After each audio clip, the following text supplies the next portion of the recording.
இதுவரைக்கும் நான் வாழ்ந்த வாழ்க்கை போதும்னு இங்கே சில பேர் நீங்கள் நினச்சிட்டு இருக்கிறீங்களா? உங்கள் பிஸ்னஸில் லாபம் இல்லாமல் இருக்கலாம்.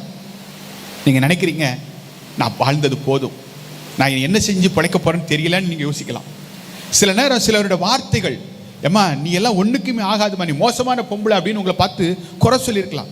அப்போ நீங்கள் நினைப்பீங்க, ஏன் ஆண்டவரே செய்யாத பாவத்துக்கு செய்யாத தப்புக்கு என்ன பழி சுமத்துறாங்களே, எனக்கு இது போதும், நான் நீ வாழ விரும்பலன்னு நீங்கள் யோசிக்கிறீங்க தானே?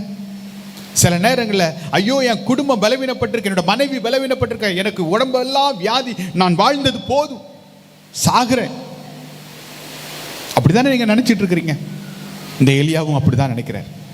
நான் வாழ்ந்தது போதுயா, ஏன்னா நான் ஒருவன் மட்டும்தான் இருக்கிறேன், கர்த்தருக்காக வைராக்கியப்பட்ட நான் ஒருவன் மட்டும்தான் இருக்கிறேன், நான் வாழ்ந்தது போதும்னு சொல்லி தேவ சமூகத்தை விட்டு சூரச்செடி நிலையில போய் தூங்க போயிருக்கிறான். இங்க இருக்கிற அநேக